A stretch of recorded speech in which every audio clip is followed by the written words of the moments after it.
All right, so ever since my last video with tractors out here, there was a few things that I realized did not get mentioned, and there has been some new pieces brought out here since then. So I suppose we will do a tractor tour part 2 of what I have up here, and I'll try to fill in the gaps in the stories. We'll see how long that takes us. I'll try not to repeat stuff and bore you to tears, but we'll take another lap around the final setup here, and I'll fill in what I can.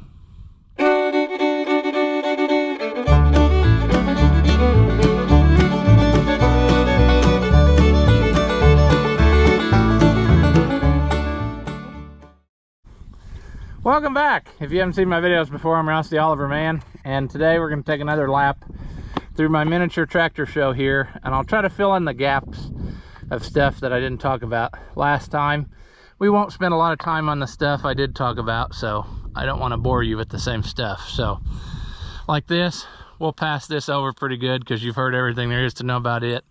The tractor came from an online auction right after the virus time, and it was right at the beginning of my YouTube career, so you've seen plenty of pictures of it. We talked about that. 880, you've seen videos on that.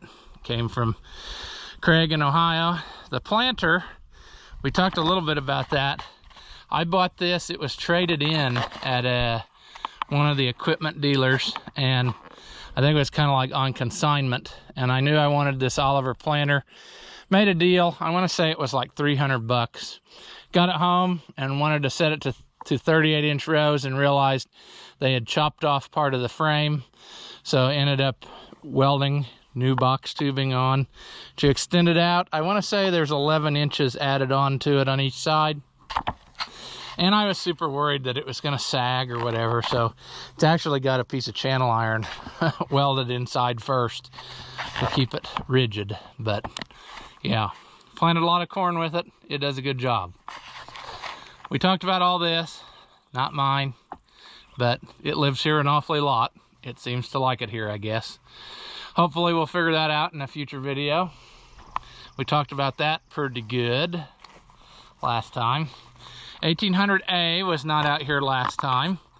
There was a video on it, reviving it out of the barn. This tractor I found listed for sale in the Farm World newspaper. I don't know if you get that or not, but I really like it. I haven't had it for a long time, but they had an excellent classified section, used to anyway. And they even had a section like for tractors for sale, and a whole section of antique tractors for sale.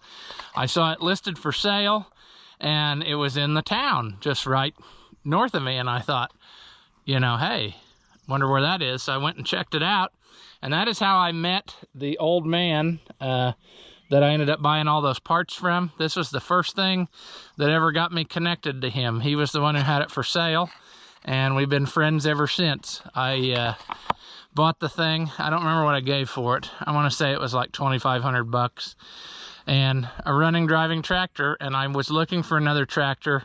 I'll tell you about that in a minute, but this is probably one of the few I have bought that was able to drive home under its own power. And so I drove it all the way from town, and yeah, then I got home and had to get a ride back to get my pickup. See, back in the day, my family was not a fan of my treasures that I would bring home, and they would always give me a lecture on how stupid I was and wasting money, and this is foolishness, why are you buying tractors, that's nonsense. And I think now they've pretty well just grown to accept the disease. They don't even question it anymore. But I came rolling in this, and then I had to get someone to give me a ride back to get my pickup, and they were not particularly thrilled, but hey, not much they could do about it. So 1800A has been a good one. It's getting to where it needs a few little things. Like I said, it's been leaking out of that steering box. That's what kind of stopped me from really using it. Otherwise I used it to cut hay every year. But I don't know what else to say about it. I mean, eventually, like I said, I want to do a video on differences in the 1800s, but See, they did not have a pressure lube rear end at first, and then this one actually has the updated kit where they changed all that. So anyway, this is just a straight shaft tractor, no hydropower, and it appears that it's just always been that way.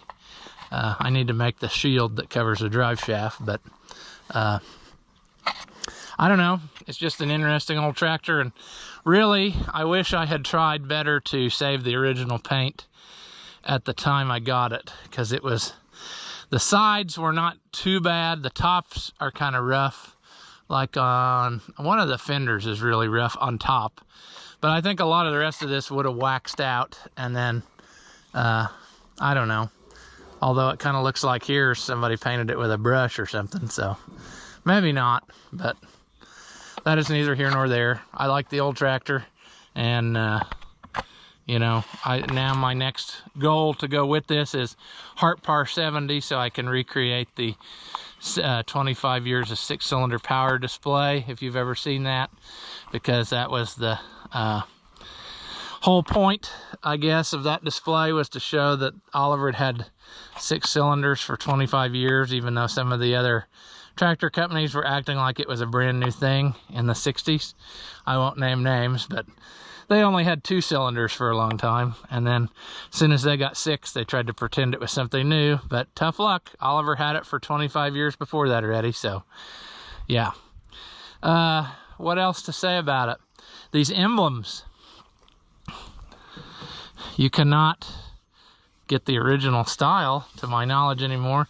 This is one of those, it's like a decal, but it's like a domed vinyl decal. And I never liked that idea because this is super expensive. I didn't want to lose it. And I was also worried that that glue would let loose. So I just went ahead and drilled and put holes in it and put the screws in it. And that does make it look more authentic, I think. So I had the original one, which is busted somewhere in the middle here. So I just laid it over top and drilled the holes. And there you go. So anyway, that kind of makes it look more complete. It had pretty good tires on it when I got it. These are the, I don't think they're mates, but anyway, I can't say much more about it. It's been a good one. I haven't done really anything to it, I don't think, other than just whatever it needed at the time, maintenance-wise. So 1800A, 252 disc, was not out here last time. This is the second one of these I've had. And that harrow is like a 203 harrow, I think is the number. I had that on the other 252 I had. The first 252 disc I had was actually a red one that was labeled as a white. And I bought it from an old man who was a neighbor for years, and he had quit farming, and I don't know, I needed a disc. I was tired of using that. We had a Dunham disc, and you could make like 15 passes with that thing, and it still wasn't a great job. So I knew he had one. I stopped and asked, and his wife said she'd ask him, and then they said, yeah, we want to sell it. So I bought it. Well, then little did I know that some of the family people didn't really like that idea. They had not wanted to sell it, you know, because well, especially the son-in-law, he watches the video, so hello. Anyway, he said, I had a lot of memories pulling that thing, and he said right away, he said, if you ever sell that, he said, let me know, because he said, I want it back. He said, I farmed with him for years, and he said, I pulled that disc a lot, and I really, if I'd have known they wanted to sell it, he said, I would have bought it myself. So yeah, I at the time needed it, so I wasn't really ready to sell it. And so the way it all transpired was I disced with it for the first few years with like the 1655. In our soil, this size disc is too much. You just can't, it won't do it. The clay is too thick. You just can't pull it. Then I got the 1855, and I pulled that disc with it. I had actually painted it green to kind of match, but anyway, I pulled it with the 1855, and this harrow I had found from somebody, and I had put it on, and I used that for a long time. Then when I bought that 1800, I got the idea that wouldn't it be cool to have two, so that I could, you know, Grandpa could use one and I could use one, and we could get done faster. I found this disc down at an equipment store, jockey, whatever you want to say. I traded it in. It had junk blades on it, and I don't know, I got it for next to nothing really. I found disc blades from a guy who had a huge wing fold disc where they started out as like 25-inch blades, and he replaced them and they were wore out, and they were just the perfect size for this. So I put them all his wore out blades on here, and they were like new ones on this. And we went that way for several years. This one didn't have a harrow, and this harrow was on the other disc. Well, when I got Mighty Whitey, I didn't have any implements that went with an articulated tractor or anything that big. So what to do, you know? I was thinking I was going to maybe have to see if I could borrow something, or I didn't know what to do. Then by some stroke of luck, my neighbor calls one day and he says, hey, he said, I've got that 30-foot Oliver disc, and he says, I'm getting ready to sell it. He said, you wouldn't by any chance be interested in that, would you? And I said, well, absolutely. I said, I just bought a tractor, and I said, I don't have anything to pull with it. So we made a deal on that. And then what I did is I called up that guy who I was talking about and said, you know, do you want to buy that disc back from your father-in-law? Because I said, I'm getting ready to get this other one, and I said, I don't need 3. I said, you know, this one's a duplicate, and you got a connection to it. So I sold it to him. He bought it back, and he's still using it to this day. He farms his ground there around his house and stuff, and I've seen him using it. So, and by that time, I had actually found another harrow that bolted to somehow. It's different than this one, but it does bolt to the frame, and I put that on there. So anyway, so he's got a disc that was his father-in-law's with the other harrow on it, and then I kept this with this harrow.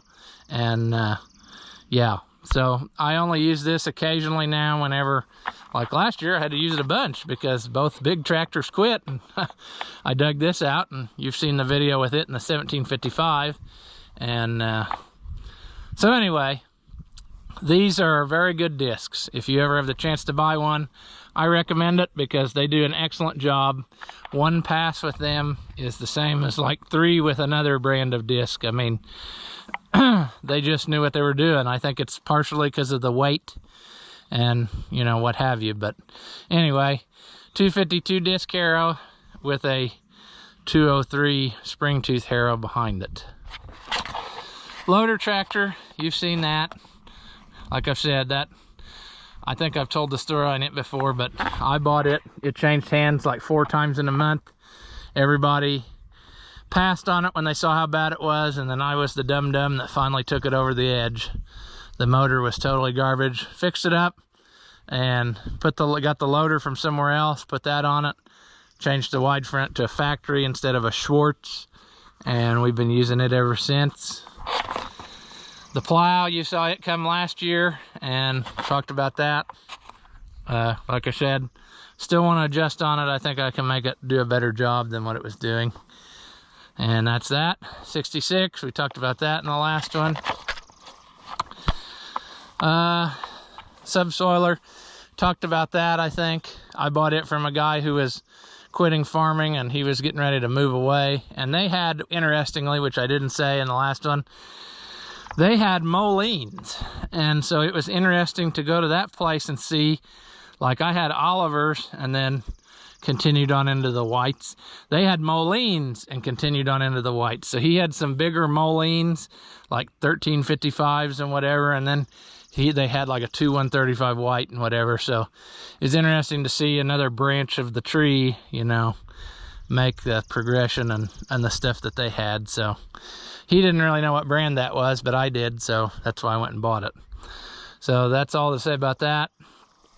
Steel wheel 60, you've seen that in a bunch of videos. Friend of a friend, I guess you'd say, and I went and bought it instead of seeing it go, you know, it was kind of destined to become yard art if I didn't buy it. And I think you would agree. I mean, it really is too good for that. It's been, I need to work on it some more and get it farther along, but you know, it kind of runs. It doesn't want to run here lately, you know. It decided to not want to rake hay the other day when I did that, but either way, we're making progress on it. 134 plow, we talked about that in videos. The hitch from the viewer. Not too many of these out there as far as I know. I mean, I think last time we talked about it in a video way back, we kind of decided that maybe there was 3 or 4 that we knew of among collectors. When you look at them, they are different than, like my neighbor's got a one bottom Plowmaster, and you can see that the framework is just a little different. The thicknesses of the metal and stuff. This is a much earlier plow. So if you've got a 134 plow, hold on to it, because it's kind of, you know, scarce these days. Super 55 was not out here the last time we did the video. This tractor, like I think I told the story in the video where it's getting it going, but I saw it listed for sale somewhere on the internet. I don't remember, but all I saw of the picture was a shot of the back of the tractor, about like such. And you could tell from the picture that there was a lot of stuff apart. And yeah, he had the head off of it, and it was basically a basket case. It was just, there was piles of parts. It was an old man who was getting ready to leave his home that he'd been in for years and have to move to the nursing home, so they were thinning out his collection. The family was going to keep some of the more prized possessions, but a lot of the stuff that was projects was going to leave. And luckily, he probably had a dozen tractors sitting outside. This one was in a building, so it did kind of preserve it. I don't know where he got it, but like I say, I think I gave $600 for it, and I thought that was a smoking deal at the time, because I could never find one of these for less than a couple $1,000 in any condition back at that time. Now of course that I have one, you see them all the time for $500 and $600, so that's just the luck of the draw, I suppose. But anyway, it's been a pretty good one. I totally rebuilt the motor. It runs good. It really, the things that we need to continue on it, because see, I always get started on something and then I get another one, and then I just don't get to finish my projects. Well, the camera keeps getting too hot, so I hope I can tell the story and make it go. But anyway, we need to work on the front axle a little bit. It's not quite very good as far as, I think it needs bushings and bearings. I got all that stuff, just never got to it. And now I see we need to work on the hydraulics, because when we pulled the disc out here, it did not want to raise it all the way, and it appears just from messing with it a little, it doesn't want to lift a great amount of a load. So we need to figure out what's up with that. So anyway, like I was saying, we need to take the top off and see what's up. I've got another part of a pump, so we can figure out what we got to do. But Super 55, handy little tractors if you ever get the chance to buy one. 330 disc, I talked a little bit about that in our previous video of dragging it out here. You don't ever see these come for sale. So I found this one and went and bought it the next day because it was priced to move. I mean, they didn't want to fool with it because it needs a lot of work. And basically I brought it home, and that's it. You saw a short video when I picked it up, and that's as far as it's got. I saved it, and that's a project for another day, so we'll have to get on that. But pretty neat. Like I said, you just don't see very many, and my goal was kind of to buy a bunch of Super 55 implements, so if I wanted to put on a display with the Super 55, I could have the whole line of little tools to go with it. But we'll get to that at some point. 500 was here last time, you know all about that. Same with this, we talked about. That's another tool I bought to go with the Super 55, and you know, that's a matched mate to that era. So another thing we'll fix up. 77 I've had forever. That was the first tractor I bought on my own. The first tractor I had was that Ford on the other end, but you know the story about this. The 4-H money from selling the hog, I got to buy this, and everybody laughed when we rolled it off the trailer because it was a sad piece of equipment, it looked like. But it's been a good one. So that's what we took on the tractor drive last year. This year we're going to take the 1855. Drill, we talked about that last time. 64 drill. Not much more to say about that. 1550, you know all about that. It's been in lots of videos. 356 mower. I always do that. 356 mower, because it is a Pitman. Talked about that. That actually came from the guy who bought the 252 disc back. He had acquired this. He has farm-alls, and he was using this. I don't know if he ever used it or not, but he had the bracket made there so that they could use it on the 1600 his father-in-law had. So I think they did use it at some point. But I did some work on one of his tractors, an M farm-all, I think, and he traded me that as the payment for it, so that was pretty cool. So I've gotten some good use out of it, and I guess we were both happy at the end of the day, so that's all that matters. So you know about that. You know about this. We've talked about the 107 Rake last time. Talked about the 1365 many times. The 107 Rake, or 105 Rake rather. I don't think I told the story about it. I wanted a 105 Rake and looked around and around and around. Never could find a 105 Rake. Where are they? You know, elusive. Kind of like the Super 55. You could never find one until I found this one. Now you see them all the time come for sale. I'm having technical difficulties holding everything. Okay. So I saw it on the marketplace and I recognized what it was. So I had the guy go out and I said, send me a picture of the tag. He sent me a picture of the tag that it did indeed say Oliver, and it was a true 105. So we went there one night, Dad and I left, and by the time we got it loaded up, it turned dark, and then we realized that the lights weren't working on the trailer, and he was super worried about that on our way back. He was, what are we gonna do? You know, if a policeman comes, I said, well, we'll probably get pulled over and go to jail. I mean, I don't know. I'm not gonna pull over and quit. So we just kept on and we got home. And if you slide the tongue all the way one way, it will fit on a 16-foot trailer pretty good. So anyway, we got it home without incident, unloaded, used it last year for the first time, and we discovered what its flaws were. We made it a little better this winter, and as you saw in this very field, it raked and it did a pretty good job. So it's on the way.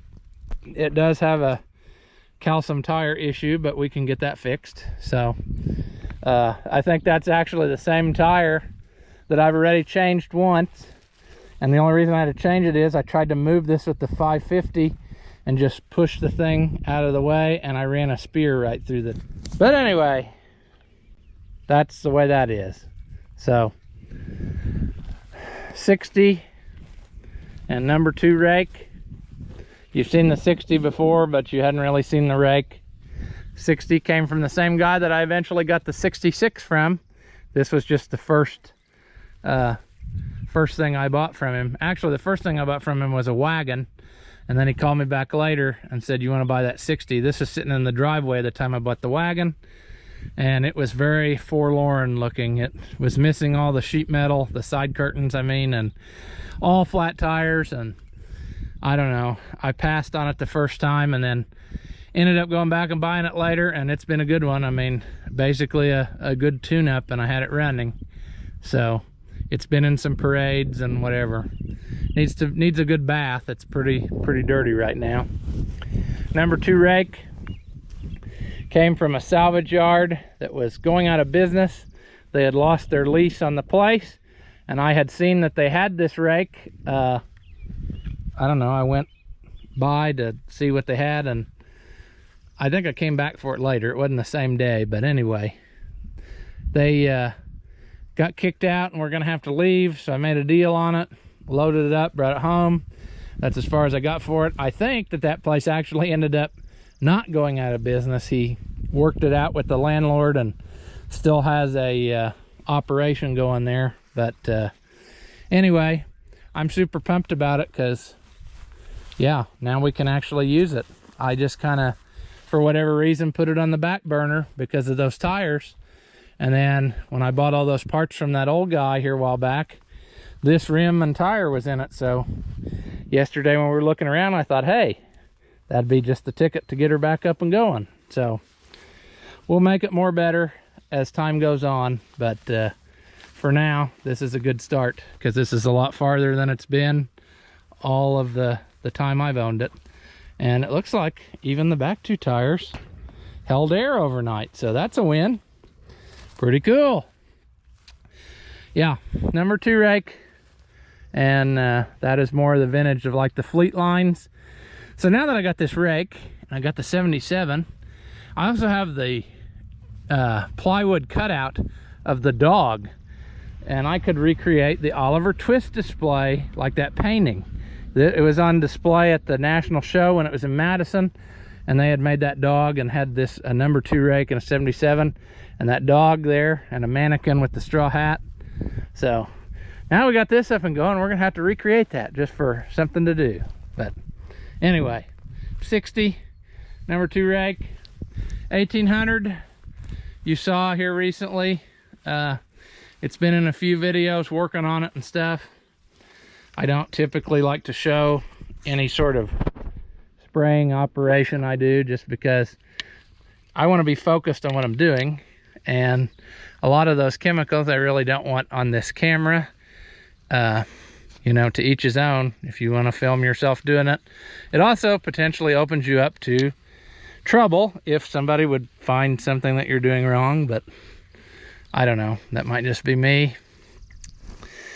This tractor came non-running.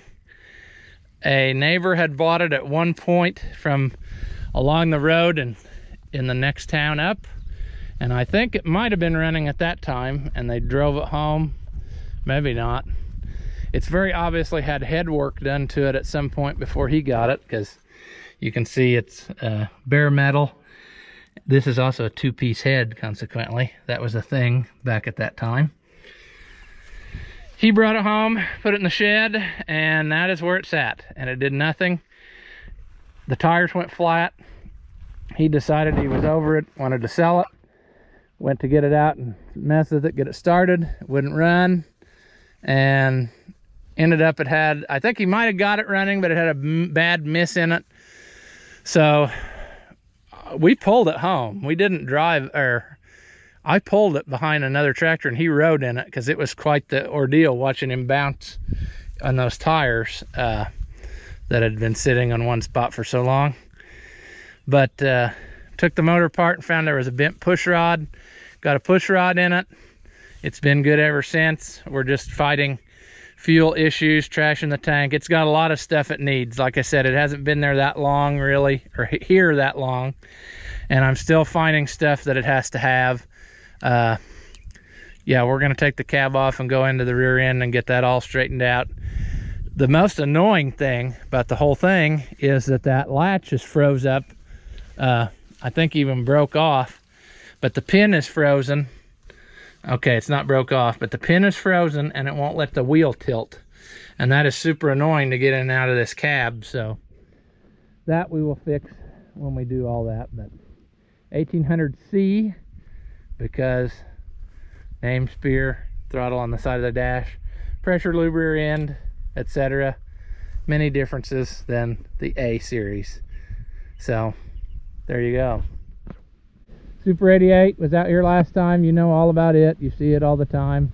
Mower, Jubilee, Ford, 2020 Deere, 770 flat fender was not out here last time. People have been asking for this one in videos. I bought it from an auction just up the road. Same place I bought a lot of stuff over the years.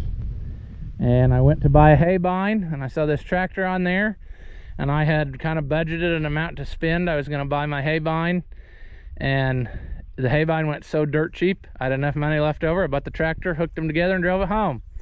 Got about halfway home before it ran out of gas and couldn't figure out what was going on. And then realized someone had put a standpipe in the sediment bowl, so when you looked down in there, it looked like you had gas, but you really were out of gas. So filled some more gas in it and drove it the rest of the way home. It's been a pretty good one ever since. Story was that somebody had traded it to this guy from for something else he had for sale. The tractor was supposedly, it came from Michigan. I don't know. I have to look at the build card again to see where it was new. The worst part about it is somebody painted it with a paintbrush, very obviously the wrong color. So one of these days I'd like to straighten that out. I've just been, like everything, making it a little better each time I do something, you know. Most recently we put the deluxe seat on it finally, so that was super cool. That's a lot more comfortable to ride on that. But anyway, 415 mower came from the same auction, but not the same year. It was many years before that. I guess if you look at this whole line, that came first from another consignment auction years ago when I was a kid. Then I was at this consignment auction one year and they had this mower and it had the hitch to hook the conditioner on it, so I knew I had to have that. So I got the whole rig now and need to clean it up again. I had it all fixed up nice and then life happened and you see where it is now, but still got to get the U-joint. Haven't done that yet. Probably should take that off before they come tomorrow and say, look at that, why is that like that? But whatever. I see the hydraulic cylinder did hold up all night up in the air, so that's pretty cool. I've never cut with this mower, so I can't tell you anything about how it works. At least I know how it works. We cut with a trail type mower for years. I just mean this one in particular. So we'll have to try it out sometime and see, you know, what's what. But I'm sure there's stuff that needs freed up on it, adjustment wise. It did not have this piece when I bought it, and you need this piece to use the hydraulic cylinder. So I made that looking at the picture of one out of whatever junk I had laying around, and it works. So I guess if somebody's got an original of this piece, I would like to have what it's actually supposed to have. So keep that in mind if you've got one. We go down here to the 550. You've seen it a bunch, talked about it.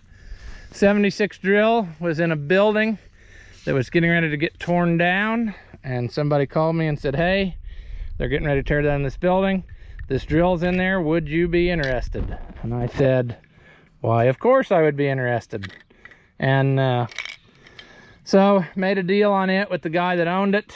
It was his dad's, as far as I know, and pulled it down the highway home with the tire flapping. I could hear it make noise every time it went around, and I made it all the way home, and sitting out there it finally destructed. So, and when I pulled it out here, it's demounted, which is good because now we can fix it easy. I've got more tires and tubes, so we can make that happen. It seems like it was in pretty good shape. It was missing one lid. One of the lids is in here, but it's missing one of the lids for the grass seeder, which I would say is totally rusted up by now. I don't know. I'd like to mess with that and get it back in working order, at least where you could plant wheat with it, but who knows when that will happen, you know? It's just one of those things where, yeah, that's pretty rusted. So it's one of those things where just, you don't have the time. So we're gonna have to just make the time one of these days. But hydraulic lift drill, which is different than the 64, which is rope trip. So yeah, combine still out here. You saw it in lots of videos. I see my barley pops are still laying there. I'm gonna have to pick them up for tomorrow. Wagons. This wagon came just as it is from down south. This is the second 5170 wagon that I had acquired. And what appealed to me about this one, it was still on its original gear, just as it was. And the worst thing was I lost this door opening sprocket on the way home. So I had to make that to make it work, but it's fine. We'll just not think about that too much. Number 5 picker I've had for years. Bought it at an auction. It was kind of rough too, and I've just kind of made it better each time, whatever it needed. Every year we make it a little better, so that is the name of the game. 1650 we've had forever. Like I said, Grandpa bought it when it was a few years old. They drove it right over here from the other guy's house with that 4-bottom plow. It's got who knows how many tens of thousands of hours on it, but still going, needs some attention. We'll get to that one of these days too. Pull type combine you've seen, we know all about that. The 88, the only thing is, I don't know if I ever told that story. I had a 77, I wanted an 88. It so happened that I had bought a second 77 for parts, and it ended up that it was the one that the neighbor's dad had bought new, and he wanted it back. He had this 88 that was basically a parts tractor, and so we just traded, and then I've made it a usable tractor again, a little at a time. So anyway, that's the story on that, and you've seen it in a lot of videos. It's kind of a nice tractor to drive. I like the sound of an 88. It's just a little more deep than a 77. It feels like you got some power, even though they're only probably like 40 horse tractor, 45 in that neighborhood. But yeah, it's been a good one, and it was a good match for that combine. One guy even on the video commented that his dad had the exact same rig, so I thought that was neat. You know, that would have been a comparable rig that somebody would have had at the time. So anyway, I think that will conclude our part number 2 of the tractor show. Hopefully we got some good footage. The camera kept shutting off because of the heat, but that's just the way it is. So I'm hoping you found something interesting in this. As always, thank you for watching, and I'll see you in the next one.